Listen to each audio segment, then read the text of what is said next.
Le son d'une botte à embout d'acier se connectant avec des côtes humaines est distinctif. C'est un bruit sourd humide, écœurant qui signale habituellement la fin d'un combat. Mais dans un bar de plongée faiblement éclairé au centre-ville de Chicago mardi dernier, ce son n'a pas marqué une fin. Il a marqué le début d'un cauchemar pour le prédateur le plus puissant de la ville. Quand Lucien Grave, l'héritier gâté du trône des vampires, a décidé de donner un coup de pied à une serveuse pour avoir renversé une goutte de whisky, il a pensé qu'il était disciplinant un serviteur. Il ne savait pas qu'il venait de déclarer la guerre à un fantôme. Ce qui s'est passé dans les 6 secondes suivantes n'a pas seulement brisé des os, cela a brisé la hiérarchie de tout le monde souterrain. Des lumières néons bourdonnaient avec le ronronnement irritant d'une mouche mourante à l'extérieur du piston rouillé, un bar de plongée situé du mauvais côté des voies à Oak Haven. C'était le genre d'endroit où le sol collait à vos chaussures et l'air sentait la bière éventée et le regret. Pour Roxanne Miller, c'était parfait. C'était invisible. Roxanne, connue simplement comme Roxy par les habitués, essuyait le comptoir d'acajou cicatrisé avec un chiffon qui avait connu de meilleurs jours. Elle avait 32 ans, bien que ses yeux tenaient la profondeur lasse de quelqu'un qui avait vécu 3 vies. Elle gardait ses cheveux bruns tirés en arrière, en un chignon sévère et désordonné, et son uniforme, un t-shirt noir délavé et un jean, pendait lâchement sur une silhouette qui semblait fragile à l'œil non entraîné. La foule du mardi soir était mince.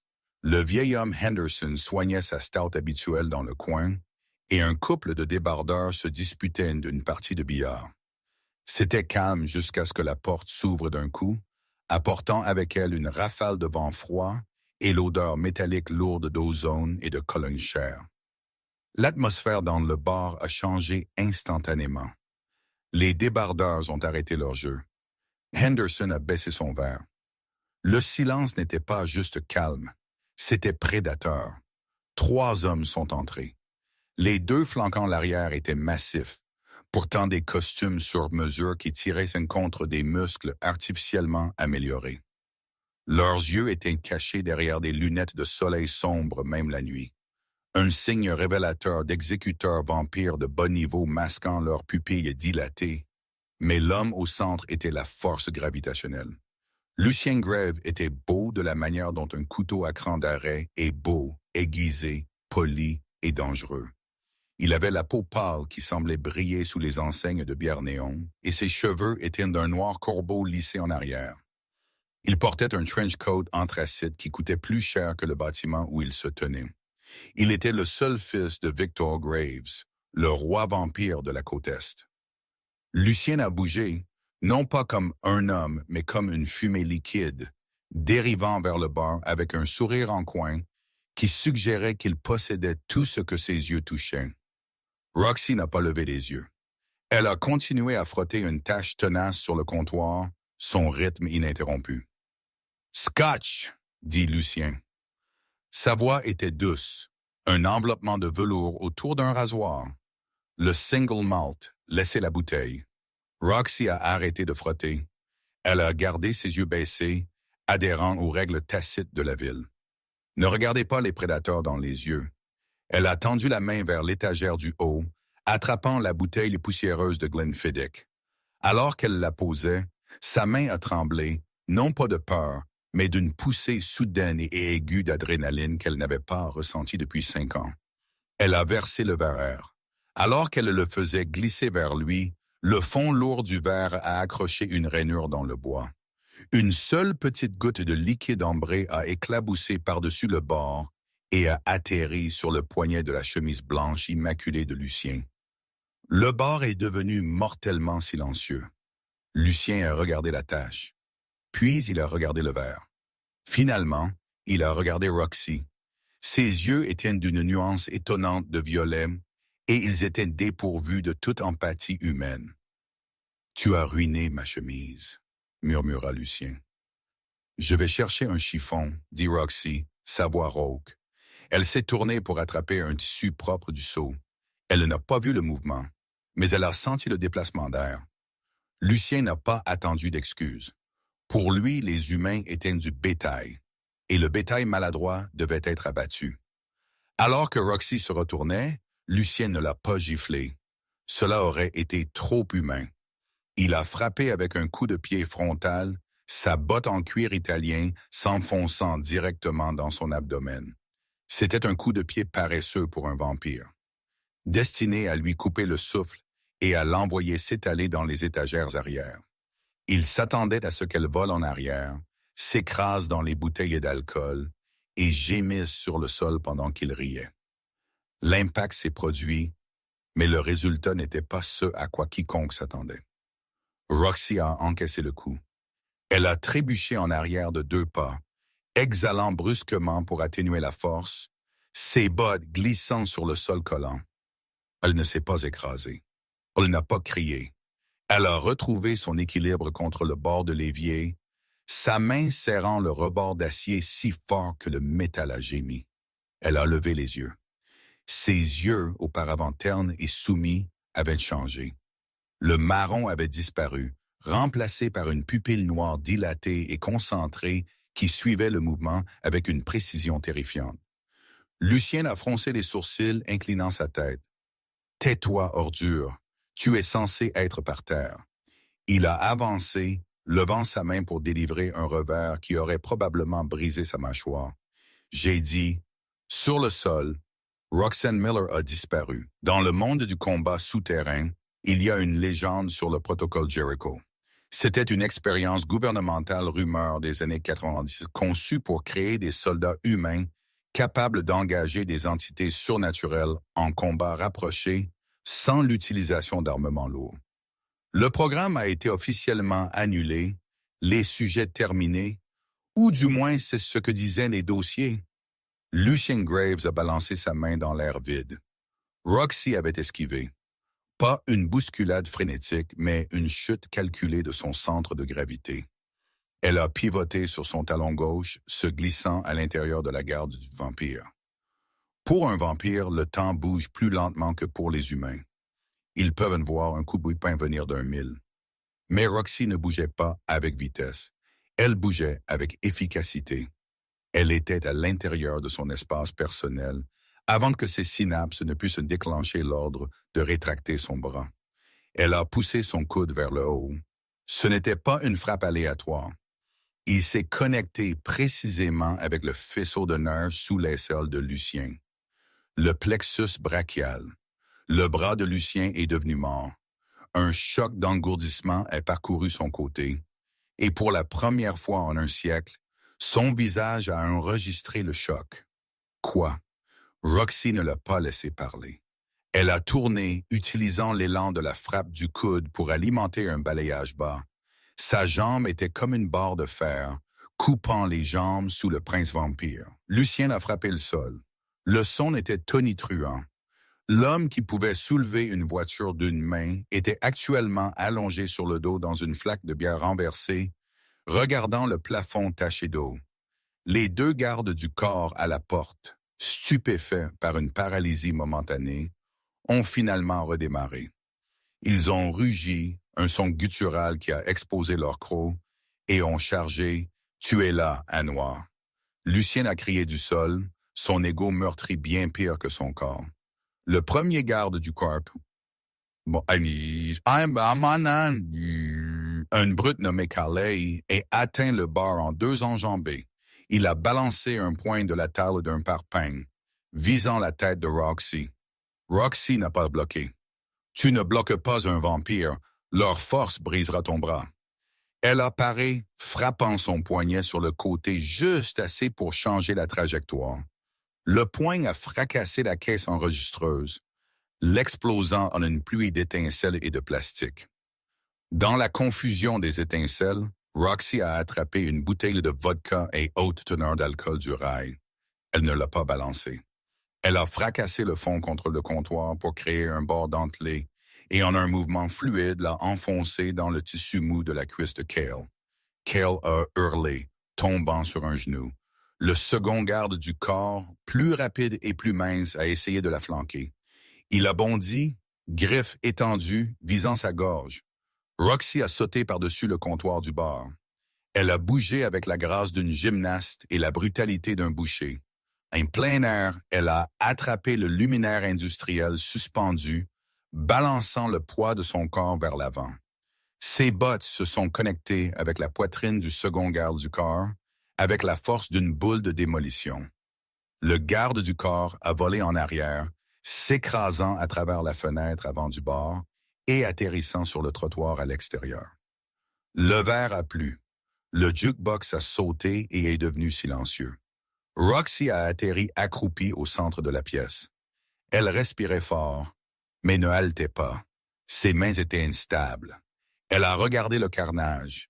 Un vampire défenestré, un autre saignant de la vodka de sa jambe et le prince de la ville essayant de se remettre debout. Elle a marché vers Lucien. Il était rapide. Il a reculé en désordre, ses yeux grands ouverts. « Sais-tu qui je suis ?» siffla-t-il, sa voix tremblant, avec un mélange de rage et de peur véritable. « Je suis Lucien Grave. Mon père te dépecera vivante. Il brûlera cette ville pour te trouver. » Roxy l'a regardé. Elle a fouillé dans sa poche et a sorti un paquet de cigarettes froissées. Elle en a allumé une, la flamme du briquet illuminant la cicatrice qui courait le long de son cou. Une cicatrice en forme de code-barre. « Je sais qui tu es, gamin, » dit Roxy, sa voix baissant d'une octave, perdant la cadence de fausse serveuse qu'elle avait perfectionnée. « Et si tu veux garder ces dents fantaisistes, tu diras à ton papa que le fantôme du secteur 4 lui envoie ses salutations. » Elle a tiré une bouffée de cigarette et a jeté la cendre sur son cher manteau anthracite. « Maintenant, dit-elle, pointant la porte. « Sors. » Lucien s'est levé en désordre. Il l'a regardé, mémorisant son visage, son humiliation brûlant plus fort que le soleil. Il n'a pas attaqué. Ses instincts, aiguisés par des siècles de survie, lui ont dit que la femme debout devant lui n'était pas une proie. Elle était un prédateur qui avait dormi. Il a fait signe à Cale, qui boitait gravement. Ils ont reculé du bord, enjambant le verre brisé. Une fois parti, le silence est revenu au piston rouillé. Le vieil homme Henderson dans le coin a éclairci sa gorge. « Tu n'as pas mis ça sur sa note, Roxy. » Roxy n'a pas souri. Elle a marché vers le bureau arrière et a attrapé son sac de sport. Elle l'avait préparé il y a 3 ans, espérant qu'elle n'en aurait jamais besoin. À l'intérieur se trouvait un passeport avec le nom Tessa Vance, un nom qu'elle détestait, mais un alias nécessaire, une liasse de billets et un couteau de combat plaqué argent. « Je ferme tôt, Henderson, » dit-elle doucement. « Rentre chez toi. » Elle savait ce qu'elle avait fait. Elle n'avait pas seulement donné un coup de bébé à un client. Elle avait déclenché une balise. La famille LeGraves ne viendrait pas seulement pour se venger. Ils viendraient parce qu'elle venait de se révéler comme une arme qu'ils pensaient avoir détruite. Elle est sortie par la porte arrière dans la ruelle pluvieuse. Elle avait peut-être 1 heure avant l'arrivée des équipes de chasseurs. Mais alors qu'elle s'avançait dans la nuit, elle n'a pas remarqué le drone planant silencieusement 300 pieds au-dessus. Son objectif de caméra zoomant sur la cicatrice en code-barre sur son cou. Dans un penthouse surplombant de la ville, un moniteur a clignoté à la vie. Un homme était assis dans un fauteuil en cuir faisant tournoyer un verre de vin rouge sang. Victor Graves, le roi, regardait les images de son fils étant humilié. Il n'avait pas l'air en colère, il avait l'air ravi. « Je t'ai trouvé, » murmura Victor. Roxanne Miller, au sujet 7, comme elle était connue dans les dossiers classifiés du protocole Jericho, ne courait pas aveuglément. Les amateurs couraient aveuglément. Les professionnels bougeaient avec but. La pluie à Oak Haven s'était transformée en une averse torrentielle, lavant la crasse de la ville dans les gouttières. Roxy a remonté la capuche de sa veste, gardant la tête baissée, alors qu'elle naviguait dans le labyrinthe des ruelles derrière le piston rouillé. Son esprit était un HUD tactique, analysant les menaces, les sorties et les variables. Elle savait exactement ce que Victor Graves ferait. Il n'enverrait pas une armée massive immédiatement. Cela attirerait trop l'attention des autorités humaines, qui étaient encore béatement inconscientes du gouvernement de l'ombre dirigeant leur ville. Au lieu de cela, il resserrerait le filet. Il utiliserait la grille de surveillance de la ville, les policiers corrompus sur sa liste de paie et les vampires de rue de bas niveau, les tiqueurs, pour la débusquer. Elle devait sortir du réseau. Elle a atteint le bout de la ruelle et a fait une pause derrière une benne à ordures. Un croiseur de police a roulé lentement devant l'intersection, son projecteur balayant les murs de briques. Le flic qui conduisait ne cherchait pas un chauffeur. Il chassait. Roxy a attendu que le croiseur tourne le coin avant de sprinter à travers la rue, sautant une clôture en maillon de chaîne dans un chantier de construction abandonné. Elle a atterri silencieusement dans la boue.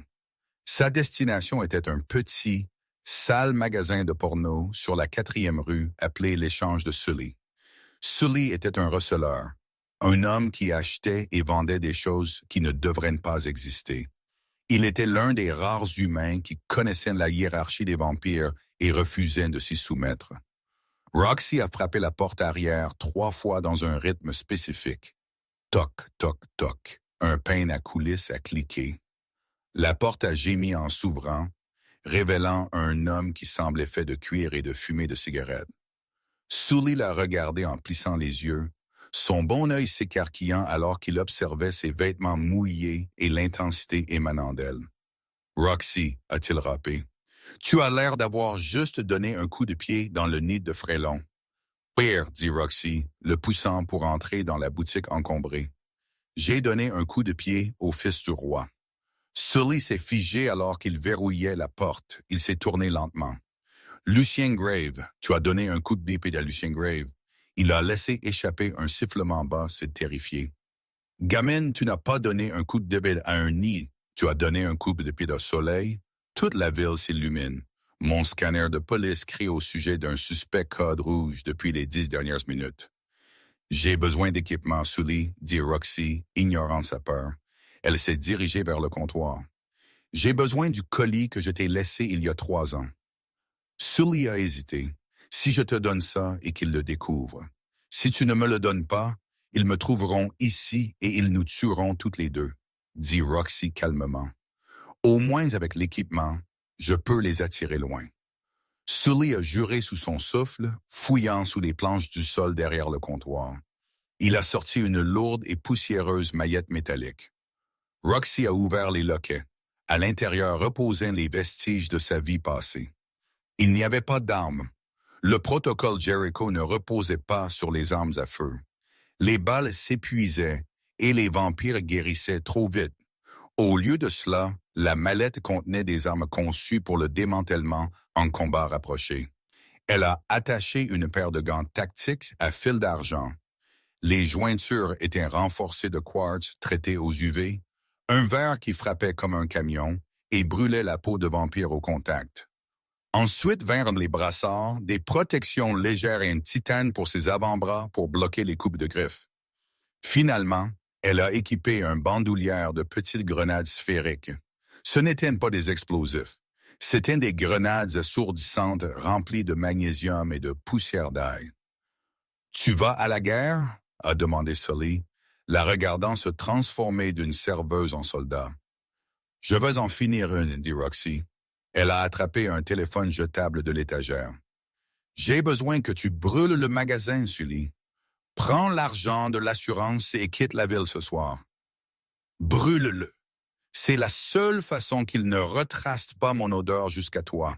Fais-le. » Roxy s'est glissée par la porte arrière juste au moment où la première sirène hurlait au loin. Elle n'a pas regardé en arrière en voyant le scintillement des flammes commençant dans la fenêtre du prêteur sur gage. Elle s'est dirigée vers le métro. Le métro d'Oakhaven était les veines de la ville, et à l'heure actuelle, c'était le seul moyen d'atteindre le point d'extraction qu'elle avait établi il y a des années. Mais alors qu'elle descendait les escaliers dans la station humide et carrelée de l'arrêt 42e rue, elle s'est arrêtée. Le quai était vide. Trop vide. Le panneau d'affichage électronique ne montrait pas les horaires des trains. Il affichait un seul mot en lettres rouges grasses. Trouver.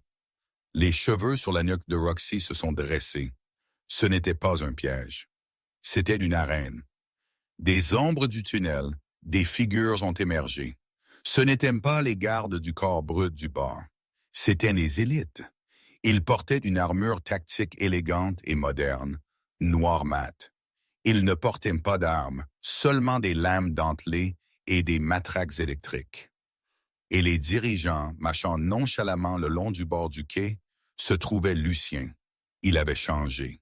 Le trench coat coûteux était parti, remplacé par une combinaison de combat ajustée qui montrait la puissance maigre et terrifiante de son physique.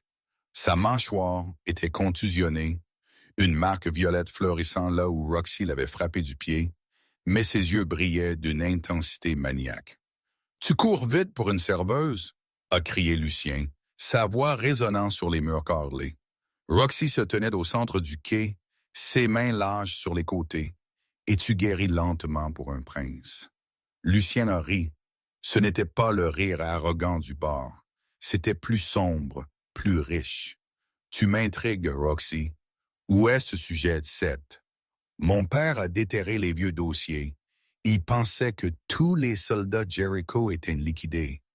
Te trouver, c'est comme trouver un dinosaure dans l'arrière-cour. » Il s'est approché, restant juste hors de portée de frappe. « Mon père te veut morte. Il veut ta tête sur un pieu pour montrer à la ville que les humains ne peuvent pas se défendre. »« Et que veux-tu? » demanda Roxy, ses muscles s'enroulant. Lucien a fait une pause. Il l'a regardé, vraiment la regardé, observant les gants argentés et la posture dangereuse. Pendant une seconde, le masque du monstre a glissé, révélant une fin confuse. « Je veux voir si tu peux le refaire, » murmura-t-il. Il a claqué des doigts, les 6 élites ont chargé. La station de métro est devenue un flou de mouvement et de violence.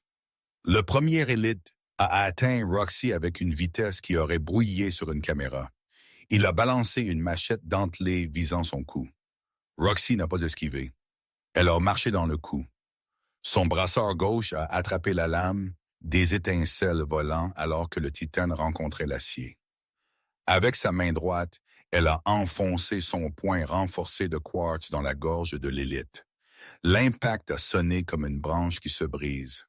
Le quartz UV a brûlé la peau du vampire au contact, laissant une marque grésillante. Il a eu un haut le cœur et s'est effondré, serrant sa gorge. 2 autres ont attaqué des côtés. Roxy a laissé tomber une grenade au magnésium. Flash. Une lumière blanche aveuglante et remplit la station. Les vampires ont hurlé, leurs yeux se veulent submerger. Roxy a bougé à travers l'aveuglement comme un fantôme.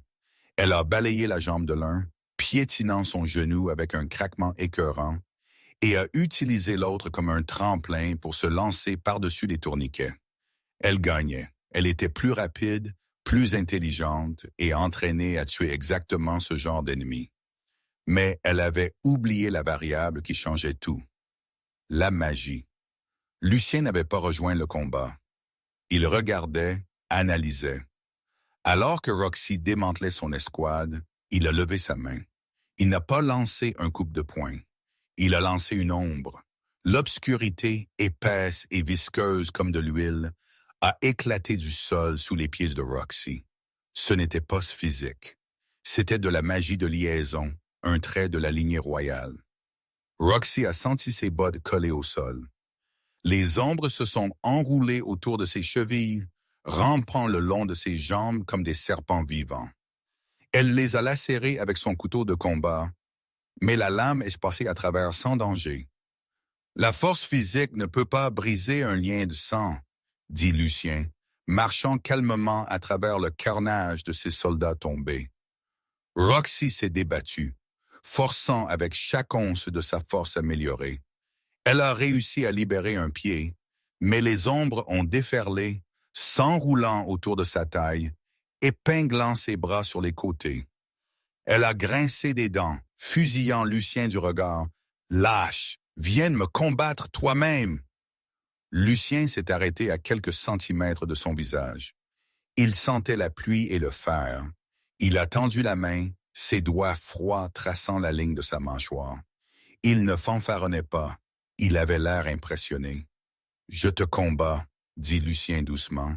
« J'utilise chaque arme que j'ai parce que je te respecte assez pour ne pas me retenir. » Il s'est penché plus près, ses lèvres frôlant son oreille. Mon père a envoyé l'escouade de tueurs. J'ai envoyé l'escouade de capture. Tu devrais me remercier. Roxy a essayé de lui donner un coup de tête, mais les ombres se sont resserrées, l'immobilisant complètement. Elle ne pouvait que respirer. Dors, ordonna Lucien. Il a appuyé son pouce contre le point de pression sur son cou, non pas pour blesser, mais pour sédater.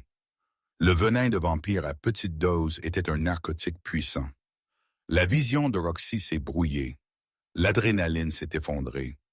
La dernière chose qu'elle a vue était les yeux violets de Lucien, la regardant avec une intensité possessive alors que le monde devenait noir. Tirez bas, tirez basse, tirez basse, tirez basse, tirez basse, tirez basse, tirez basse, tirez basse, tirez basse, tirez basse, tirez basse, tirez basse, tirez basse, tirez basse, tirez basse, tirez bas. Quand Roxy s'est réveillée, elle n'était pas dans une cellule. Elle était allongée sur un lit qui était plus doux que tout ce qu'elle avait jamais touché. Les draps étaient en soie, frais contre sa peau. Elle s'est assise en haletant, son instinct criant danger. Elle était dans une pièce massive. Les murs étaient tapissés de bibliothèques remplies de livres anciens reliés en cuir. Des fenêtres du sol au plafond donnaient sur un vaste domaine. C'était la nuit et la lune se reflétait sur un lac privé. Elle n'était plus à Oak Haven. Elle était dans le domaine des Groves, la forteresse du roi vampire située sur les falaises surplombant la mer. Elle s'est regardée. Son équipement tactique avait disparu. Elle portait une robe noire simple et élégante. Ses blessures avaient été nettoyées et bandées. La poignée de porte a tourné. Roxy s'est précipitée hors du lit, reculant dans le coin, attrapant un lourd chandelier en laiton d'une table d'appoint. Lucien est entré. Il tenait un plateau en argent avec une théière et 2 tasses. Il a vu le chandelier et a soupiré, fermant la porte derrière lui avec son pied. « Je vois que tu es réveillé, dit-il, posant le plateau. S'il te plaît, pose l'Antiquité. C'est du 17e siècle. »« Où suis-je? » demanda Roxy, sa prise se resserrant sur le laiton. « Où est-ce mon équipement? »« Tu es une invitée dans l'aile est, dit Lucien, versant le thé. Ton équipement a été confisqué et tu es ici parce que tu es actuellement la fugitive la plus recherchée de l'hémisphère. Si tu sors de ces portes, les chasseurs de primes te déchireront. »« Alors, tu m'as sauvé, se moqua Roxy.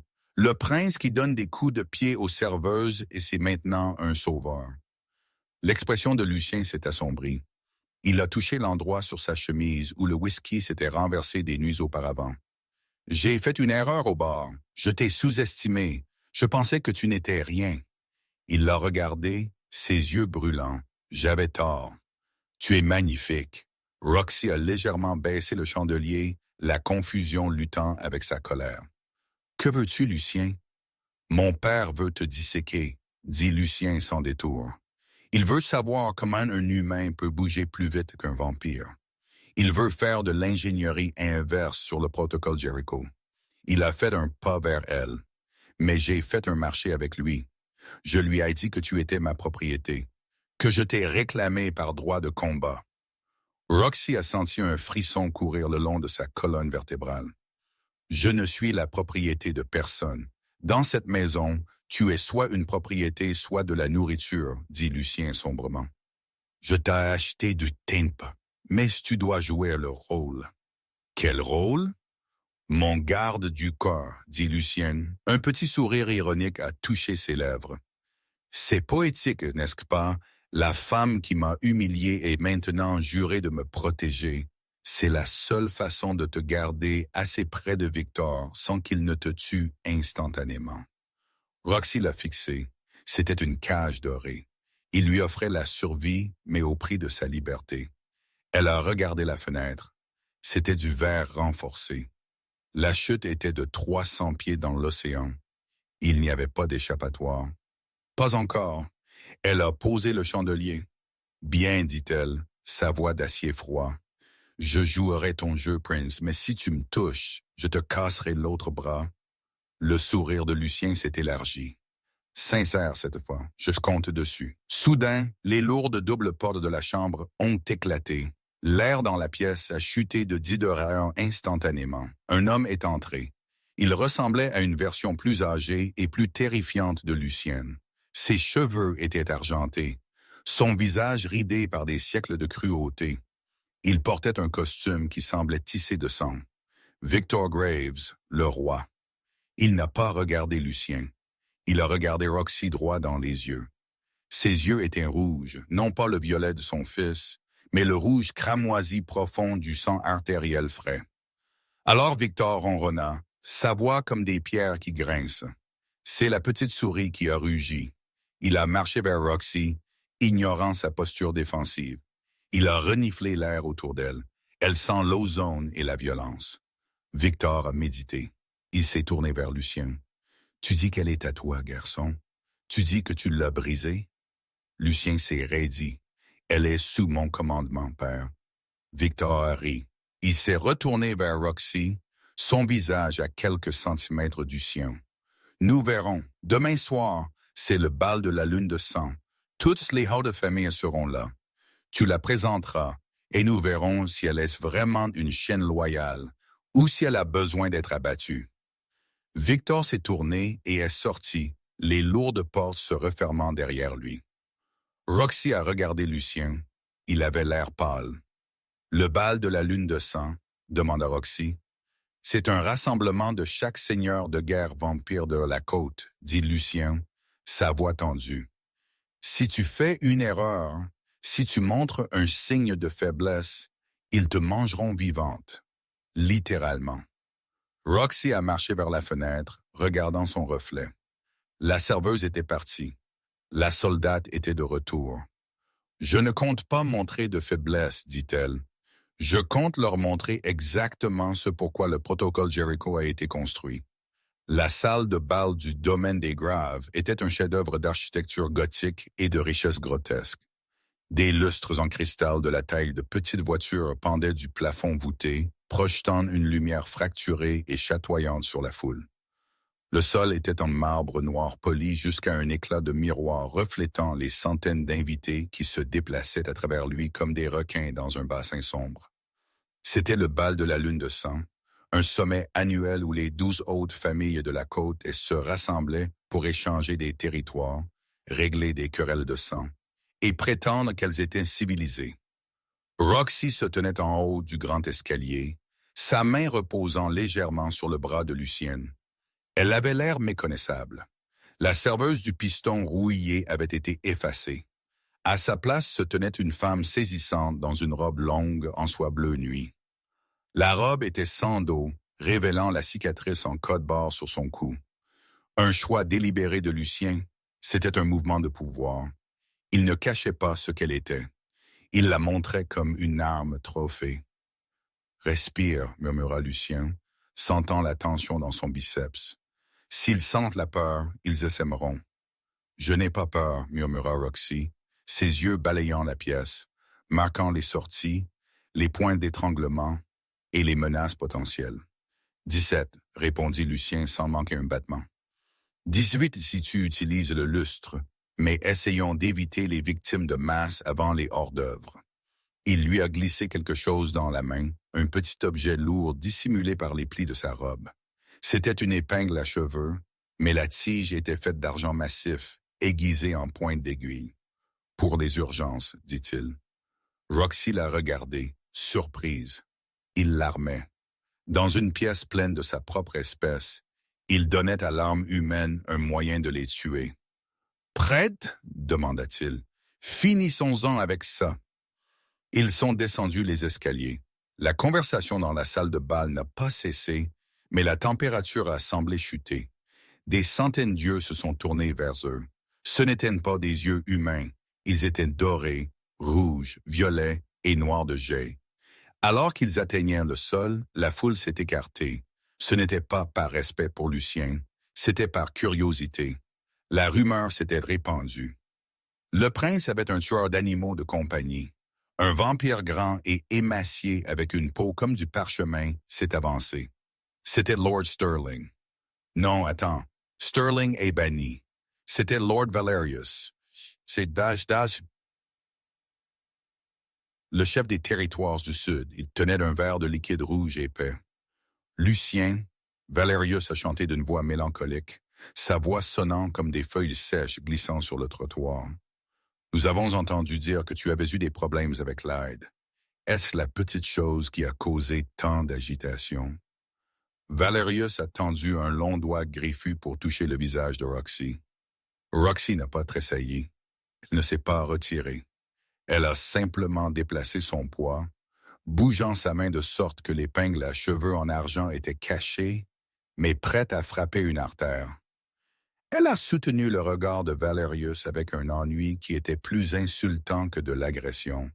« Elle n'est pas à toucher, Valerius, » dit Lucienne, sa voix baissant en un grognement dangereux. Elle casse des doigts, Valerius a ri.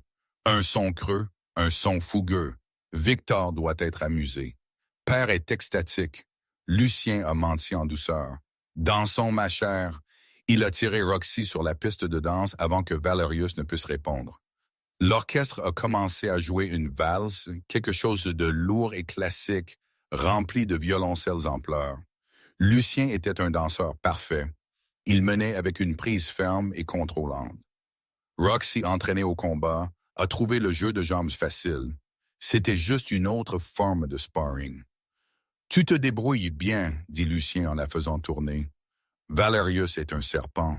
Si tu avais montré de la peur, il m'aurait défié pour ta propriété juste là. Il sent la décomposition, » nota Roxy gardant son visage neutre. « Il est vieux, plus vieux que la ville, » dit Lucien. Il l'a tiré plus près. « Écoute-moi, Roxy, ce soir va empirer. Il y a une faction ici qui déteste mon père. Ils veulent voir la lignée grave échouer. Ils essaieront de te provoquer pour te faire honte. Laisse-les essayer, » dit Roxy. Non. La prise de Lucien s'est resserrée. Tu ne comprends pas. Si tu tues un grand seigneur ici, c'est la guerre. Tu dois les dominer sans les tuer. Peux-tu faire ça? Roxy l'a regardé. Je peux désactiver un homme de 4 manières différentes sans percer la peau. Regarde-moi. La musique a enflé. Alors qu'il tournait, une main lourde s'est refermée sur l'épaule de Lucien. La musique n'a pas cessé, mais les danseurs autour d'eux ont dégagé un large cercle. Se tenait là une brute de vampire nommée Kruger. Il était énorme, portant un smoking qui semblait prêt à éclater aux coutures. Il était l'un des exécuteurs de Valerius, connu pour sa cruauté. Puis-je interrompre? Kruger n'a pas attendu de réponse. Il a repoussé Lucien avec assez de force pour faire vaciller un homme normal. Lucien a retrouvé son équilibre, ses yeux lançant des éclairs violets. Mais avant qu'il ne puisse bouger, Kruger a attrapé le poignet de Roxy. « Viens ici, animal de compagnie », a ricané Kruger, l'attirant rudement contre sa poitrine. « Voyons si tu danses aussi bien que tu balayes les sols. » La pièce est devenue silencieuse. L'orchestre a chancelé et s'est arrêté. Victor Graves regardait depuis le balcon, son visage un masque illisible. Roxy a regardé la main serrant son poignet. La prise de Kruger était écrasante, destinée à meurtrir l'os. « Tu blesses la marchandise, » dit Roxy calmement. « Je la casserai si je veux, » grogna Kruger, se penchant pour sentir son cou.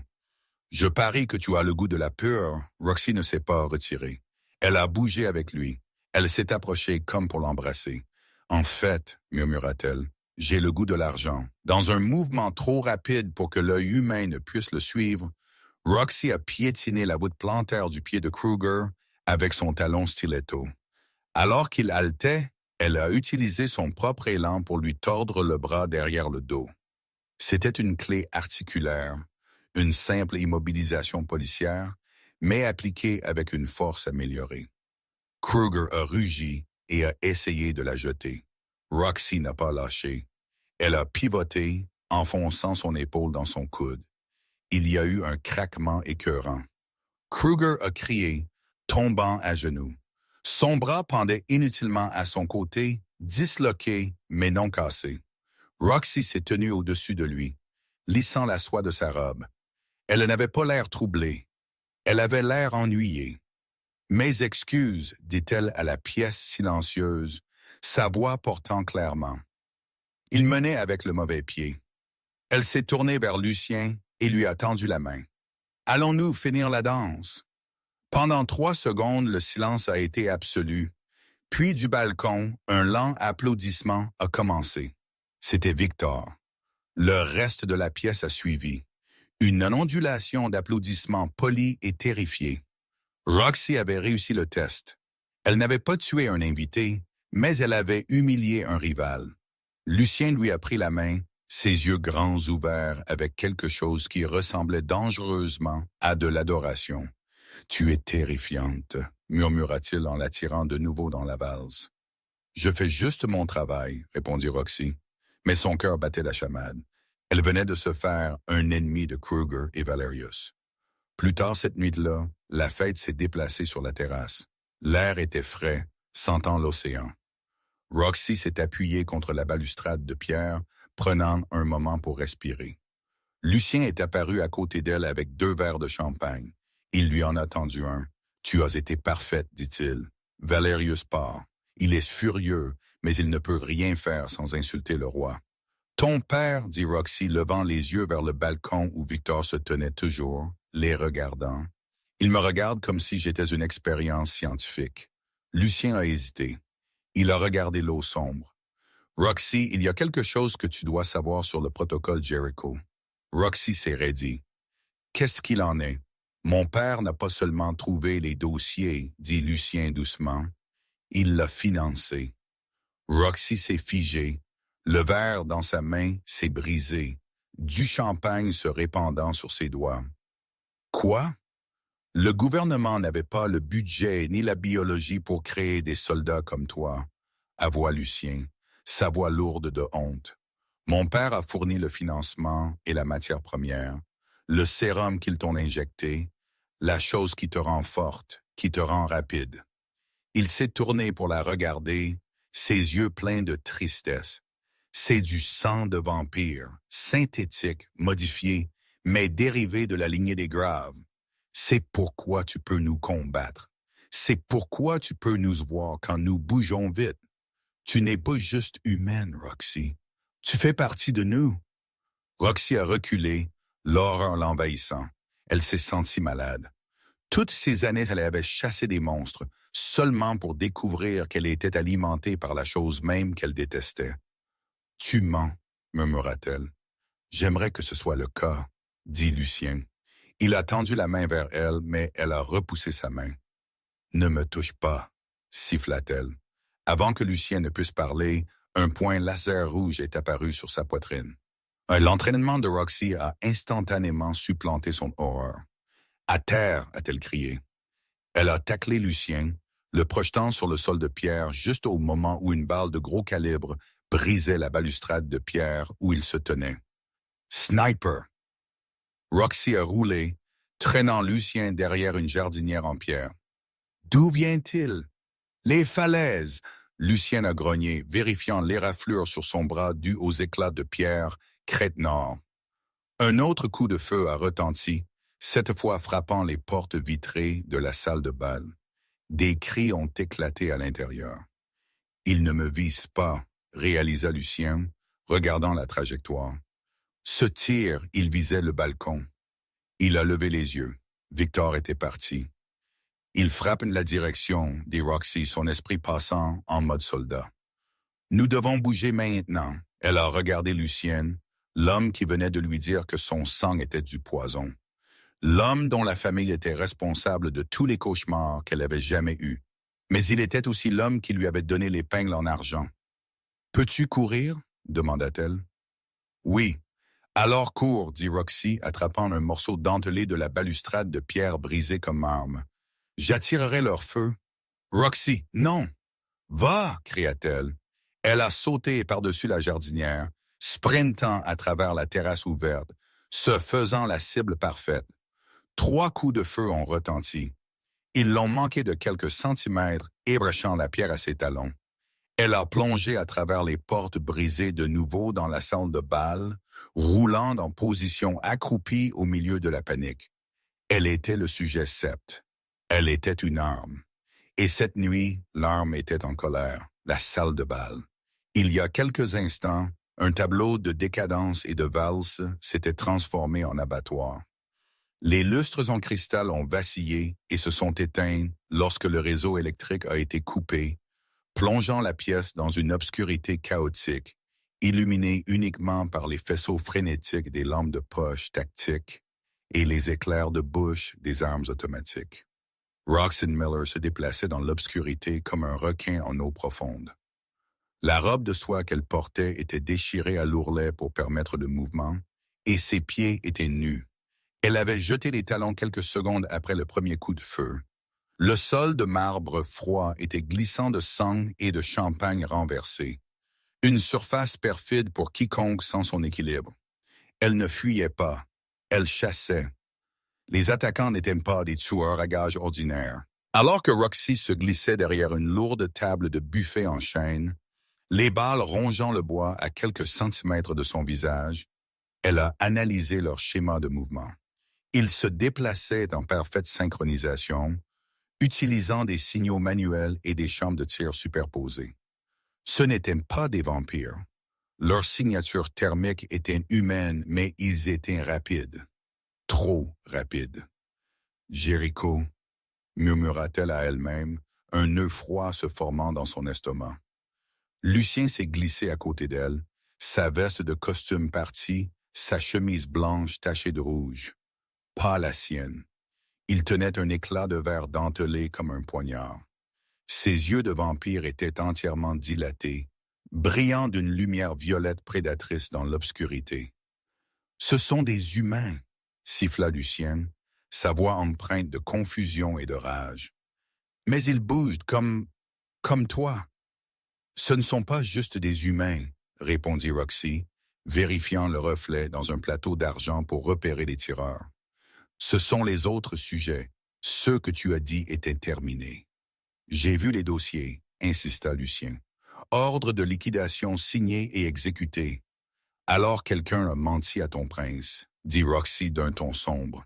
« Une grenade a atterri près de leur abri. Ce n'était pas explosif. C'était du gaz. Une épaisse fumée acide a commencé à remplir le coin. « Bougez !» cria Roxy. Ils ont rompu le couvert, sprintant vers l'entrée de service. 2 soldats en équipement tactique noir mat les ont interceptés. L'un a balancé une matraque électrifiée avec assez de voltage pour arrêter un rhinocéros. Roxy n'a pas ralenti. Elle est tombée à genoux, glissant sur le sol sanglant, se baissant sous le cou. Alors qu'elle passait, elle a donné un coup de poing vers le haut dans l'aine du soldat, puis s'est levée derrière lui, attrapant son casque et tournant violemment.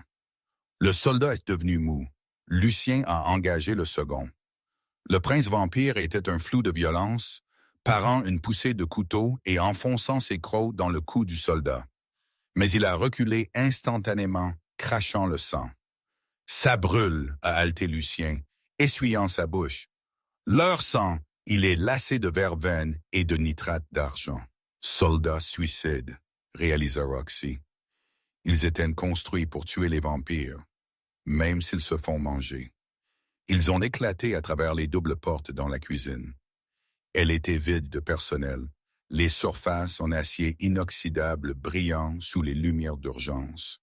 Debout à l'extrémité de la cuisine, bloquant la sortie, se trouvait un homme. Il était massif, sa silhouette remplissant l'embrasure. Il portait le même équipement tactique que les autres, mais son visage était découvert. Une cicatrice dentelée courait de son œil gauche à sa mâchoire. Il souriait, mais c'était un sourire dépourvu de joie. Roxy s'est figée. « Sujet 9. « Bonjour, Sept, » dit l'homme. Sa voix était comme du gravier grinçant sur du béton. « Nous pensions que tu étais morte à Oak Haven. Dommage. Nous aurions pu t'utiliser. » « Kane, » dit Roxy, s'avançant devant Lucien. « Tu es censée être morte. Nous étions tous censés être morts. » Kane a ri. Il a fait un pas en avant, tirant un couteau de combat massif de sa ceinture. Mais le roi aime trop ses jouets pour les jeter. Il n'a pas terminé le programme Sept. Il l'a étendu. Lucien s'est avancé, essuyant le sang toxique de ses lèvres. « Mon père, tu travailles pour Victor. » Kane a regardé Lucien avec un pur mépris. Travaillez pour lui. Nous sommes lui. Le protocole Jericho n'a pas été construit pour protéger les humains des vampires, petit prince. Il a été construit pour protéger le roi de toi. Les mots ont plané dans l'air comme du gaz toxique. Lucien est devenu pâle. Quoi? Victor connaît l'histoire. Kane a ricané. Les fils de vampires tuent toujours leur père éventuellement. Il avait besoin d'une sécurité, une garde prétorienne qui pourrait te maîtriser si jamais tu devenais ambitieux. Nous sommes la laisse du roi, et cette nuit, il a décidé de la tirer. Cette attaque, réalisa Roxy, ses yeux s'écarquillant. Ce n'est pas un coup d'État, c'est une purge, un éclaircissement du troupeau, corrigea Kane.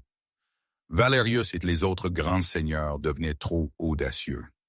Victor voulait qu'ils disparaissent, et toi, Lucien, tu devenais trop populaire, amenant un animal de compagnie humaine au bal, montrant de la miséricorde. Tu es faible. Victor veut un héritier fort ou un mort. Lucien semblait brisé. La trahison ne venait pas d'un rival. Elle venait de l'homme qui l'avait élevé. L'attaque du bal était une opération sous fausse bannière orchestrée par son propre père pour éliminer ses ennemis politiques et tester les instincts de survie de son fils. « Il t'a envoyé me tuer, » murmura Lucien. « Non, dit Kane, faisant craquer son cou. Il m'a envoyé la tuer. Il veut voir si tu la laisseras mourir pour te sauver. Si tu le fais, tu es digne du trône. Si tu essaies de la sauver, eh bien, alors tu meurs aussi. » Kane a pointé son couteau vers Roxy. « Dernière chance. Sept, écarte-toi et laisse-moi couper les ailes du prince. Tu peux revenir au bercail. Nous avons de meilleurs soins dentaires. » Roxy a regardé King. Elle se souvenait de lui des laboratoires. Il avait toujours été le plus fort, le plus sadique. Il aimait la douleur. Puis elle a regardé Lucien. Le prince arrogant qui l'avait frappé était parti. À sa place se trouvait un homme dépouillé de sa famille, de sa sécurité et de sa vision du monde. Il était seul. « C'est un idiot, » dit Roxy doucement, « et un sale gosse. » Elle a déchiré l'ourlet de sa robe, nouant la soie autour de ses poings pour protéger ses jointures.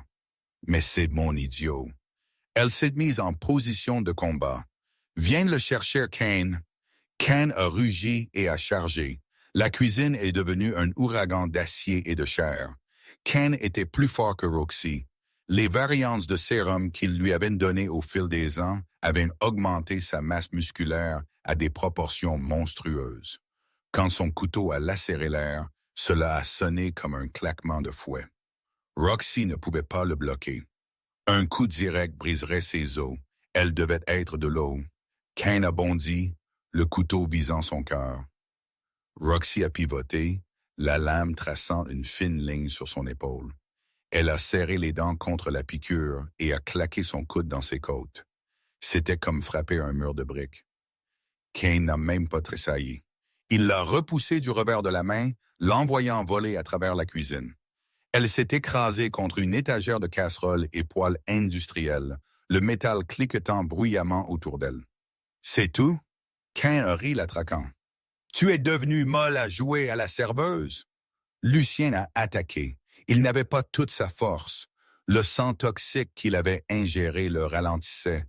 Mais il avait de la rage. Il s'est lancé sur le dos de Kane, ses griffes cherchant prise. Kane a reculé, attrapé Lucien par la gorge et l'a claqué sur une table de préparation en acier inoxydable. Le métal s'est déformé sous l'impact. Kane a levé son couteau pour l'enfoncer dans la poitrine de Lucien. « Non !» a crié Roxy. Elle ne s'est pas juste levée. Elle a explosé du sol. Elle a attrapé une lourde poêle en fonte des débris. Ce n'était pas une arme sophistiquée, mais entre les mains d'un super soldat, c'était un boulet de canon. Elle l'a jeté. La poêle a tourné dans l'air et a frappé de plein fouet l'arrière de la tête de Kane. Crac! Kane a titubé, laissant tomber le couteau. Il a relâché Lucien et s'est tourné, ses yeux flous pendant une fraction de seconde. Cette seconde était tout ce dont Roxy avait besoin. La sprinté, sautant sur la table de préparation et se lançant dans l'air, elle a enroulé ses jambes autour du cou de Kane, utilisant son élan pour le traîner au sol. Ils ont frappé le sol dans un enchevêtrement de membres. Cain l'a frappée sur le côté et elle a senti une côte se fissurer. La douleur était aveuglante, blanche et brûlante, mais elle l'a enfermée. Elle a serré ses jambes, appliquant un étranglement sanguin. « Lucien !» a-t-elle crié, sa voix tendue. « Le congélateur !» Lucien, haletant, est compris instantanément. Le congélateur chambre froide à l'arrière de la cuisine. Il s'est levé en désordre, attrapant une bonbonne d'azote liquide utilisée pour la gastronomie moléculaire qui avait été laissée sur le comptoir. Cain combattait l'étranglement, ses mains massives griffant les jambes de Roxy. Il s'est levé, soulevant Roxy avec lui, la claquant contre le mur. « Clac !» a crié Roxy, mais n'a pas lâché. « Fais-le !» a-t-elle crié. Lucien a lancé la bonbonne au pied de Cain et a donné un coup de pied à la valve avec sa botte. Un nuage de gaz super refroidi a éclaté, faisant instantanément chuter la température dans les environs immédiats à des centaines de degrés en dessous de zéro. Cain a rugi alors que le froid le frappait. Son mouvement est ralenti. Le sérum dans ses veines s'est épaissi.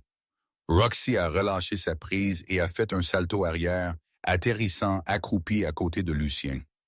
Cain a essayé d'avancer, mais ses bottes étaient gelées au sol. Le givre a rapidement grimpé le long de ses jambes, rendant l'équipement tactique sans « Tu penses que le froid? M'arrête. » Cain a balbutié, ses dents claquant violemment.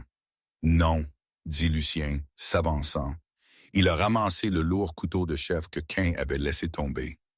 Mais ça te ralentit assez. Lucien a regardé Roxy. Ensemble, Roxy a hoché la tête, serrant sa côte caissée. Ensemble. Ils ont bougé comme un seul homme. Roxy est allé bas, balayant les jambes gelées de Cain avec un coup de pied qui a brisé la glace et l'os en dessous. Cain s'est tombé à genoux. Lucien est allé haut. Il n'a pas utilisé de magie. Il n'a pas utilisé de ruse. Il a utilisé la lame, l'enfonçant dans un arc d'exécuteur propre. C'était fini. Le sujet neuf s'est effondré. La menace neutralisée. Le silence est revenu dans la cuisine, rompu seulement par le sifflement de la bonbonne d'azote qui fuyait. Roxy s'est appuyée contre le comptoir, glissant jusqu'à s'asseoir sur le sol. Elle était malmenée, saignante et épuisée. Lucien a laissé tomber le couteau. Il s'est approché d'elle et s'est agenouillé. Il ne se souciait pas du sang sur sa chemise chère ou de la ruine de sa réputation. « Tu m'as sauvé, » dit-il, l'air sincèrement surpris. « Pourquoi? » Roxy l'a regardé. Son visage était meurtri, ses cheveux en désordre, mais ses yeux étaient clairs. « Parce que les monstres doivent rester ensemble, » murmura-t-elle. Les doubles portes se sont ouvertes. Victor Graves est entré. Il était flanqué de sa garde d'élite personnelle, les vrais, pas les agneaux sacrificiels dans la salle de bal. Il était impeccable, pas une goutte de sang sur lui. Il a enjambé le corps de Cain sans un regard. Il a regardé Lucien puis Roxy. Un sourire lent et terrifiant s'est étendu sur son visage. « Magnifique !» ronronna Victor. Il a claqué des mains une fois. Vraiment magnifique. Le test est terminé.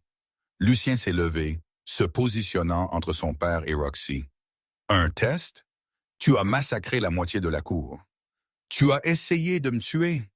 J'ai éliminé les faibles, » corrigea Victor, « et je t'ai forgé par le feu. Regarde-toi, Lucien, tu n'es plus un enfant gâté. Tu es un tueur, et tu as trouvé une arme qui marche vraiment. » Victor a fait un geste vers Roxy. « Elle est à toi, mon fils. Garde-la. Fais-la reproduire. Clone-la. Je m'en fiche. Tu t'es montré digne du nom Graves. » Victor s'est tourné pour partir. « Nettoie ça. Nous avons une conférence de presse le matin. Nous mettrons ça sur le compte d'une cellule terroriste humaine rebelle. » Il est sorti. Lucien se tenait tremblant de rage, ses poings serrés. Il voulait se précipiter sur son père, le déchirer. « Ne fais pas ça, » dit Roxy doucement. Lucien s'est tourné vers elle. Il a tout planifié. C'est un monstre. Il l'est, acquiesça Roxy, luttant pour se tenir debout. Elle a attrapé la main de Lucien pour se relever. Mais aujourd'hui, tu es en vie et je suis en vie. Elle a regardé profondément dans ses yeux violets. Et maintenant, nous connaissons la vérité. Nous savons qui est le véritable ennemi. Lucien a regardé leurs mains jointes. Il a serré ses doigts doucement. Tu es libre de partir, Roxy, dit-il calmement. Le lien. Je le relâcherai. Tu peux courir. Je te couvrirai. Roxy a regardé la porte par laquelle Victor était sorti, puis elle a regardé le prince. Elle a pensé à fuir. Elle a pensé au piston rouillé, à la vie tranquille d'essuyer des tables et de se cacher dans l'ombre. Puis elle a regardé le code-barre sur son cou dans le reflet de la porte du four. Non, dit Roxy. Sa voix était plus forte maintenant. Si je cours, il enverra juste le prochain quin et le suivant. Elle s'est approchée de Lucien, sa main reposant sur son cœur. Je ne vais nulle part, Lucien. Je vais rester ici. Les yeux de Lucien se sont écarquillés. Pourquoi? Roxy a souri, et c'était le sourire aiguisé et dangereux de la combattante létale qu'elle était née pour être. Parce que l'endroit le plus sûr est à l'intérieur du château, murmura-t-elle. Surtout quand tu as l'intention de le brûler. Lucien l'a fixé un long moment. Puis lentement, un sourire assorti a touché ses lèvres. Ce n'était pas le sourire d'un maître à un animal de compagnie. C'était le sourire d'un partenaire. Alors, brûlons tout, dit Lucien. Il lui a offert son bras. Roxy l'a pris ensemble. La serveuse et le prince vampire sont sortis des débris de la cuisine, enjambant les fantômes de leur passé, prêts à commencer une guerre qui les réduirait tous au silence.